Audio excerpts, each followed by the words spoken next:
Bonjour, on est le 6 juillet 2020, avec un temps qui semble un petit peu lourd, moins lourd qu'hier en tout cas, mais avec quelques éclaircies. Bon, le temps est variable, hein, il est variable, on ne sait pas ce qu'il va y avoir. Il y a toujours une certaine fraîcheur, mais avec bon, un courant d'air frais, mais il fait quand même bon.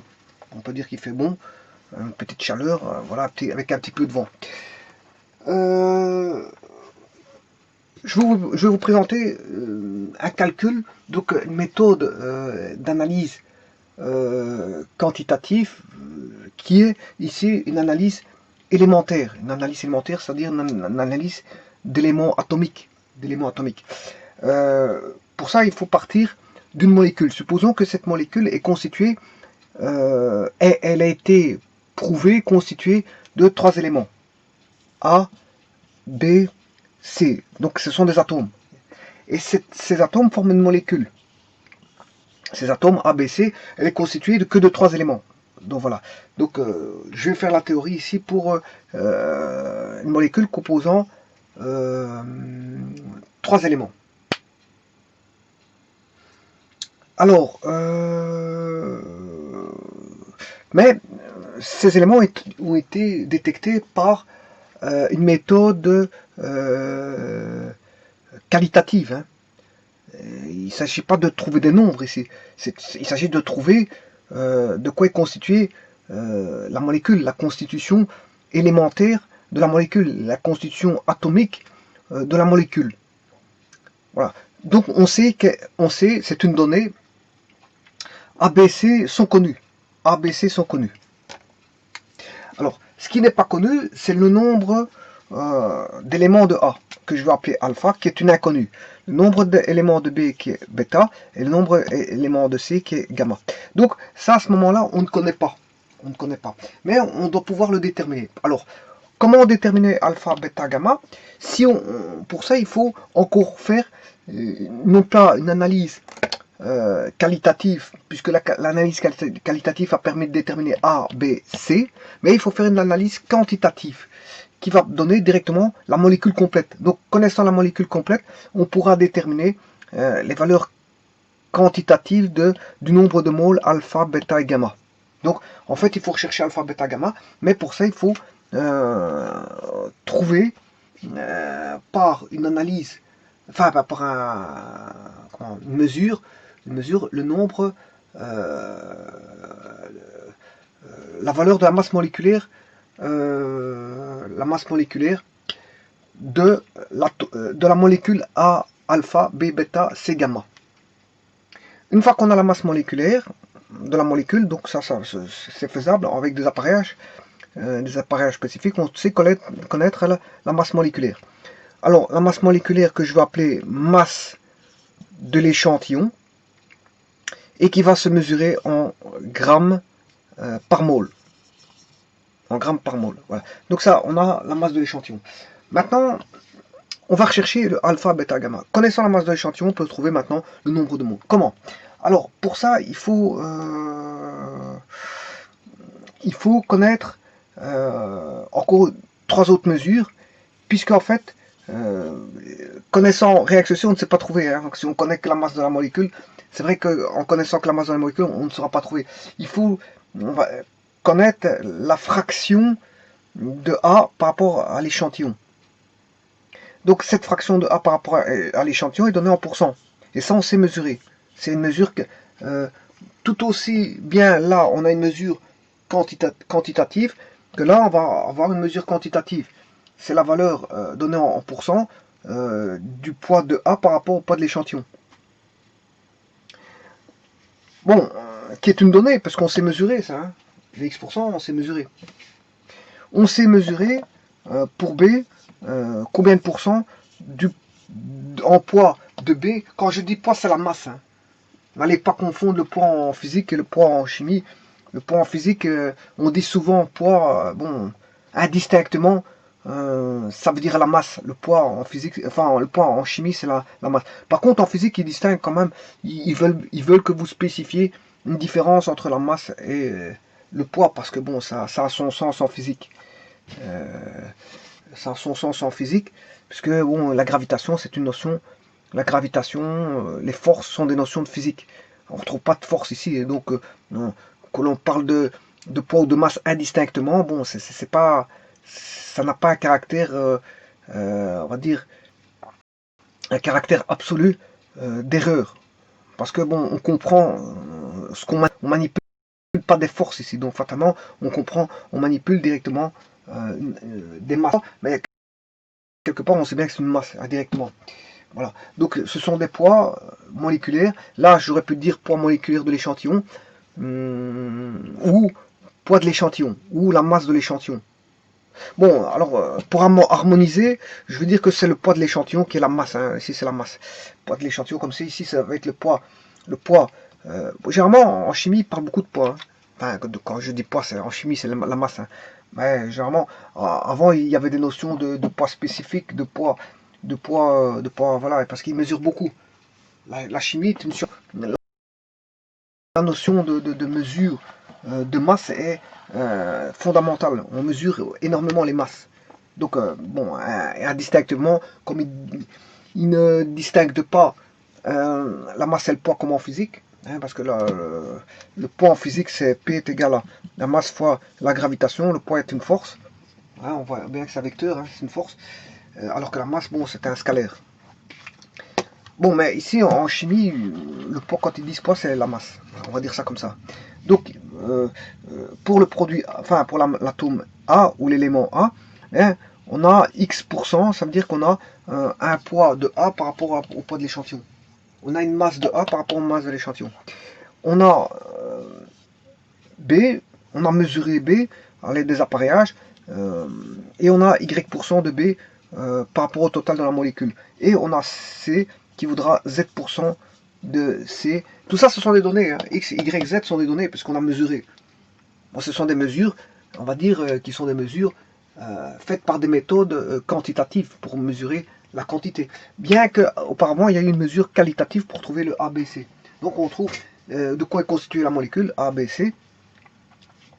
Et puis après, on fait des mesures quantitatives aussi bien pour chaque proportion en masse ou en poids de chacun des éléments ou de chacun des atomes, A, B, C, par rapport au poids de l'échantillon, au poids total. Donc c'est le poids partiel par rapport au poids total. Ça veut dire on a un poids partiel par rapport au poids total. Le poids partiel de A par rapport au poids total, le poids partiel de B par rapport au poids total, et le poids partiel de C par rapport au poids total. Connaissant ces poids partiels, mais on peut déterminer le nombre de moles de A, donc le alpha. On peut déterminer le bêta, nombre de moles de B, et on peut déterminer le nombre de moles de C, qui sont des inconnus, hein, mais bon, après calcul, ce ne seront plus des inconnus. Nombre de moles. Alors, on a alpha, bêta et gamma. Bon, alors, A, B, C sont connus au niveau bon, quantitatif. On connaît quels sont, ce sont des données, hein. Les atomes A, B, C sont connus. Donc, on peut aller chercher, comme ce sont des atomes, la masse molaire dans le tableau de Mendeleev de A, la masse molaire de B et la masse molaire de C. Voilà. Alors, comment déterminer ceci? Ben, tout simplement, on part de X, Y et Z. Alors, X, Y et Z, X c'est quoi? Mais X c'est le poids de l'élément A sur le poids de l'échantillon. Bien sûr, donné en pourcent. Hein. Le X il est donné en pourcent ici. Donc il faut faire fois 100. Alors, on fait la même chose pour les Y, qui est donné en pourcent aussi, hein, surtout les trois donnés en pourcent. De Z, c'est le poids de B sur le poids de l'échantillon. Poids de C sur le poids de l'échantillon. Le tout fois 100, le tout fois 100. Bon. Et grâce à ça, on s'est retrouvé le alpha, bêta, gamma. Comment vous allez me dire? Ben, il suffit de faire apparaître alpha, bêta, gamma dans ces équations-là. Dans ces équations-là, il suffit de faire apparaître le alpha, bêta, gamma. Alors, comment connaissant le poids faire apparaître le nombre de moles? Ben, c'est aisé. Il est aisé de trouver, de faire apparaître ceci, parce qu'en fait, le poids de A, ben, c'est la masse moléculaire c'est la masse d'une mole fois justement le nombre de moles contenu dans le poids de A. Donc on a alpha, et il en sera de même pour la masse de B fois le bêta et la masse moléculaire de C fois le gamma. Alors bien sûr, diviser le tout divisé par le poids de l'échantillon, fois 100, poids de l'échantillon, fois 100, et le poids de l'échantillon, fois 100. Voilà, on a tout. Maintenant, on s'est retrouvé alpha, bêta, gamma. On peut retrouver alpha, bêta, gamma maintenant. Bon, il suffit juste de résoudre. Donc là, on a des inconnus. Ben, là, maintenant, on a formé à partir des inconnus une équation. Et cette équation, maintenant, on peut en ressortir non plus des inconnus, mais des calculs qui vont faire que les inconnus seront des données. Enfin, des données non, mais seront trouvées. Le alpha seront déterminés. Alpha, bêta, gamma sera déterminé. Alors, là, il faut juste faire une transformation de formule. Eh bien, alpha vaut x fois le poids de l'échantillon. Bon, je vais retirer le pourcent ici. Hein. Bon, on sait bien que c'est en pourcent. Donc, je vais aller rechercher x. On sait bien que c'est en pourcent. Hein. Bon, x, c'est la masse moléculaire de A fois alpha, le tout sur le poids de l'échantillon, fois 100. Alors, ce qui veut dire que maintenant, le x va être divisé par 100. Je vais diviser x par 100. C'est égal à quoi? Mais c'est égal à MMA si je divise par celui-ci, je divise par 100. Voilà. Le poids de l'échantillon, il est au dénominateur, il repasse au numérateur, fois le poids de l'échantillon. Voilà. Et le MMA, il est au numérateur, il retombe au dénominateur. Sur la masse de A est égal à alpha. Voilà. Ce sera la même chose pour Y. Pour Y, Y sur 100, P de l'échantillon sur MMB, on aura bêta. Voilà. Donc voilà, déterminer alpha.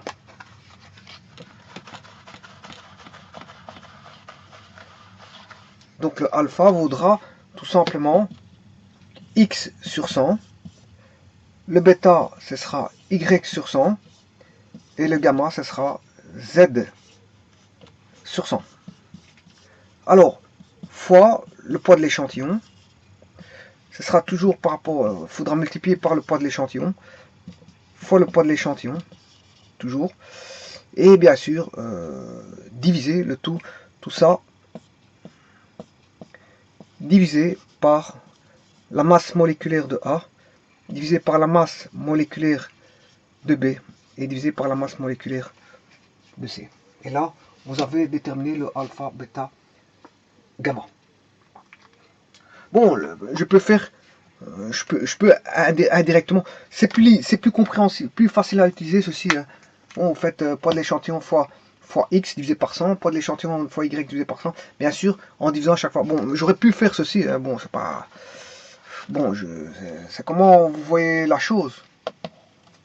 Vous voyez la chose, bon, je peux faire diviser par MMA directement aussi.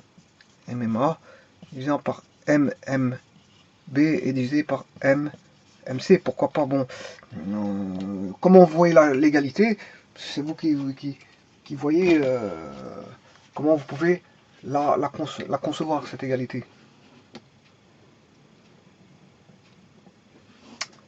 Alors maintenant, alpha, bêta, gamma ne sont plus des inconnus, mais sont déterminées, elles sont déterminées. Voilà, donc on a le poids de l'échantillon en grammes par mole, et on a alpha, bêta, gamma déterminé. Alors, attention, voilà la remarque que je vais vous faire. Donc là, on a déterminé alpha, bêta, gamma. Je peux vous dire une remarque fondamentale. Si vous avez A alpha, attention à ce que je vais vous dire. Hein. B bêta, C gamma.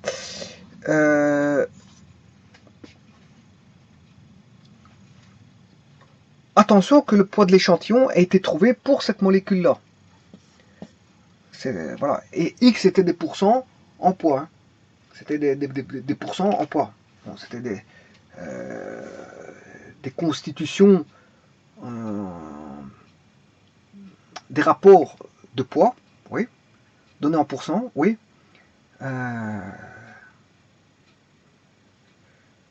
Mais ça restait un pourcentage, hein, ça restait un pourcentage. Mais grâce, justement, c'est ça que je voulais vous dire, grâce au poids de l'échantillon, le alpha, bêta, gamma est déterminé pour cette molécule. Vous ne pouvez pas mettre autre chose que ce qu'alpha, bêta, gamma. J'entends par là, quand je dis autre chose, mais supposons que vous voyez qu'il y a un diviseur commun entre alpha, bêta, gamma. Supposons que vous vouliez prendre le plus grand diviseur commun. Supposons que lui est divisible par une valeur m, il est divisible par une valeur m, divisible par une valeur m. Eh bien, vous ne pouvez pas marquer, attention, vous ne pouvez pas, ce que vous faites là, vous ne pouvez pas, je vais l'expliquer pourquoi, vous ne pouvez pas marquer ceci. Hein.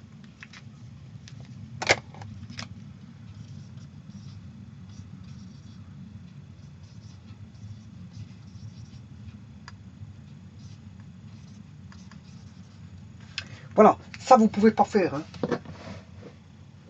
Voilà. Si il existe un diviseur commun, et si vous voulez prendre le plus grand, pour simplifier, vous ne pouvez pas faire ça. Alors pourquoi vous ne pouvez pas faire ça? Parce que vous allez vous retrouver ici avec une molécule divisée par un poids divisé par m. Vous allez avoir un poids de l'échantillon divisé par m.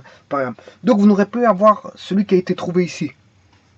Vous n'allez plus avoir celui qui vous a été trouvé ici. Si lui il a un certain poids, eh bien il faut le laisser tel quel, même s'il y a un diviseur commun, on s'en fout. Il ne faut pas le diviser par un diviseur commun, puisqu'il a un poids donné. Cette molécule-là a un poids donné, et il faut trouver le alpha, bêta, gamma qui donne ce poids de l'échantillon.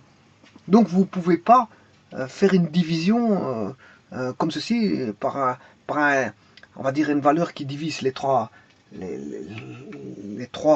on va dire les trois môles, alpha, bêta, gamma, la môle de A, la môle de B et la môle de C. Vous ne pouvez pas faire ça. Parce que ici, le poids de l'échantillon, c'est un poids donné qui est fixe. Il est fixé. Donc la molécule que vous avez trouvée devra avoir ce poids-là. Voilà. Donc je vais faire un exemple de ceci.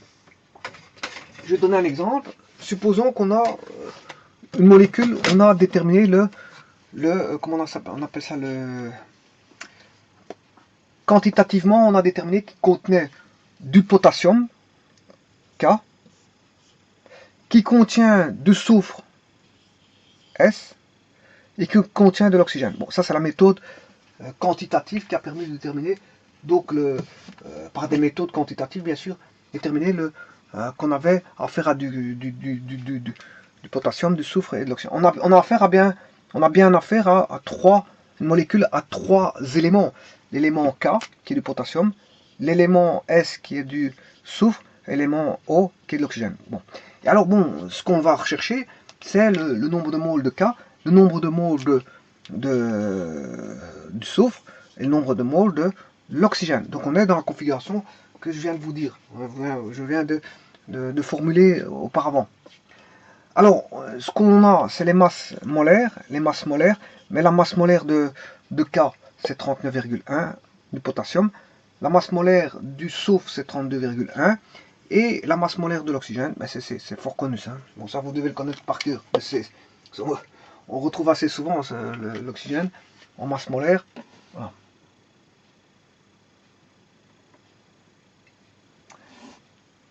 Alors, je vais aller quand même contrôler ces valeurs-là parce que ce sont des valeurs que j'ai trouvées sur Internet. Et je vais aller les contrôler. C'est vrai que, bon, vaut mieux les contrôler avant que je commence n'importe quel calcul parce que c'est vrai que, voilà.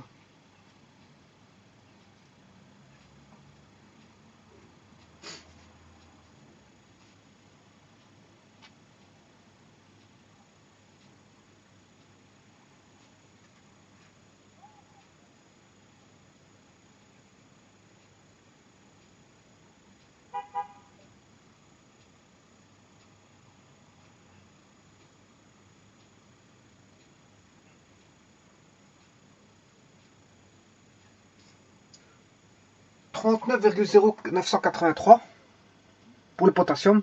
Ouais, 39,0983, ça fait 39,1 au dixième. Ça a été arrondi au dixième. Ok. Pour le potassium, voyons voir pour le soufre.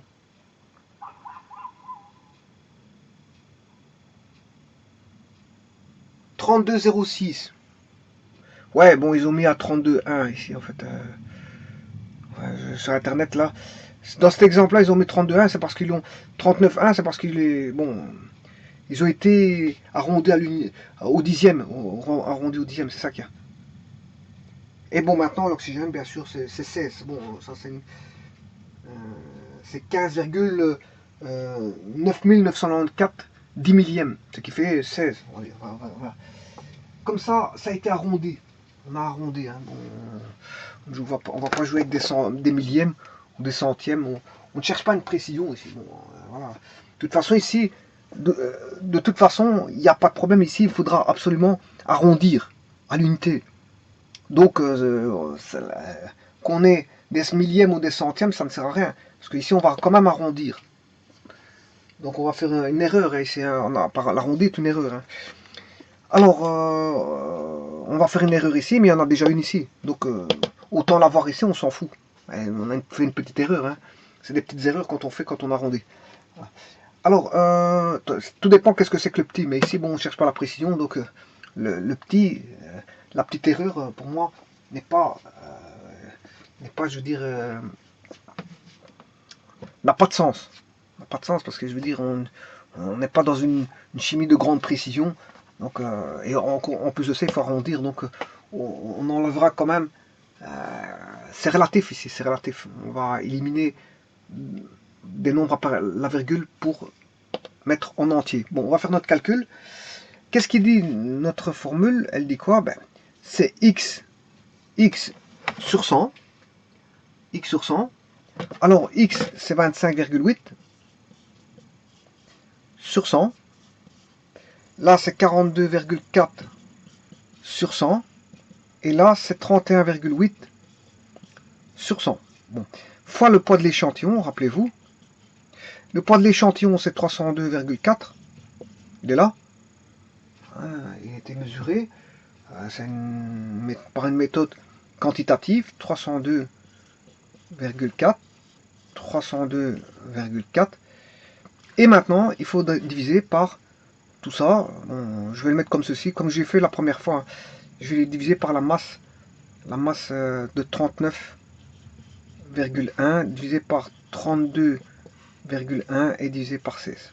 Voilà. Et là, on aura environ, parce que je vais l'arrondir, hein, on aura notre alpha, bêta, gamma, et on pourra trouver la formule moléculaire exactement avec le nombre de moles.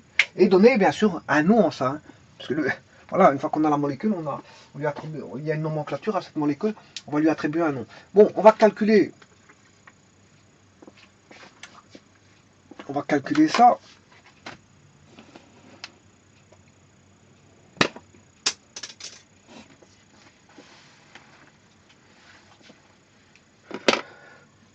Alors, 25,8 divisé par 100 fois 302,4 divisé par 39,1. Voilà, on obtient 1,99, ce qui fait environ 2. Hein. Bon, le nombre là que vous voyez ma machine est mise sous forme scientifique parce qu'en fait, il y a un exposant ici quelque part. Il y a un exposant, il est exposant 0,0, c'est 10 exposant 0. Je l'ai mis en notation scientifique, donc c'est 1,99 fois 10 exposant 0, ce qui fait 1,99, ce qui fait 2. Comme je vous l'ai dit, je vais mettre égal à 2. Ah, donc on sait bien qu'on a 2 moles. Alors, 42, je vais faire le second, 42,4. 42,4 divisé par 100. Voilà, fois 302,4 divisé par 32,1. 3,99, voilà, c'est ce que je trouve. Ce qui fait, on va dire, 4. Ce qui fait environ 4. 3,99, ça fait environ 4. Alors, 31,8 divisé par 100 fois 302,4 divisé par 16. Ce qui fait 6. Ah, 6. Environ 6. Voilà. Donc, alpha, bêta, gamma sont déterminés. Donc, on peut trouver la molécule. Je vais la mettre, c'est K2 S4O6. Et on ne peut pas simplifier. On ne peut pas simplifier. La formule, c'est K2S4O6. K2, d'abord, je vais la vérifier. Hein. K2S4O6. Faisons 2 fois 39,1. On va calculer ça. Environ 2 fois 39,1 plus 4 fois 32,1 plus 6 fois 16.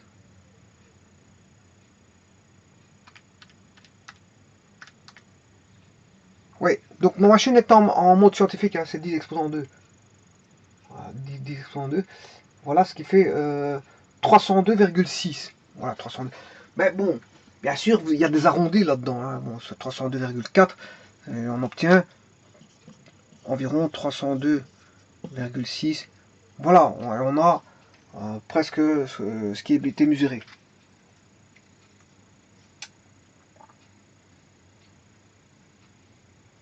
Voilà. Alors, ça, c'est une chose. Maintenant, voyons voir. Regardez ce que je vous ai dit, ce qu'on ne peut pas faire. Ce que je vais faire maintenant, on ne peut pas le faire. D'ailleurs, je vais faire avec un marqueur rouge pour vous dire qu'on ne peut pas faire. Regardez bien. Si je fais K, S2 ou 3, je ne peux pas faire ça. On ne peut pas. D'ailleurs, je le barre tout de suite. Parce que c'est plus on n'aura plus la même masse moléculaire. Hein. On n'aura plus la même masse moléculaire. Voilà. On va se retrouver qu'une masse moitié de 302, ce qui fait 100, 150, 151.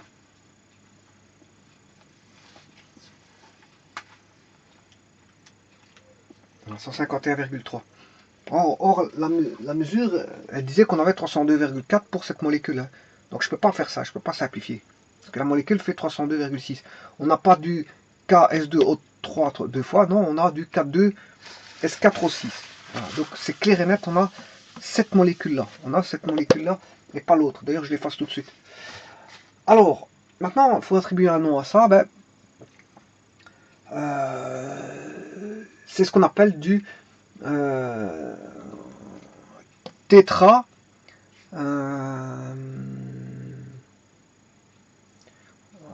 tétrathionate. Ouais, les formules SO donnent beaucoup d'étages d'oxydation. Hein. Les S et les O donnent beaucoup d'étages d'oxydation. Donc la nomenclature un peu, je veux dire, un peu, on va dire, pimentée. Parce qu'elle donne beaucoup d'étages d'oxydation. Mais celui-ci, en tout cas, on a 4 soufres. Hein. Donc c'est ce qu'on appelle du tétrathionate de potassium. Le tétrathionate de potassium.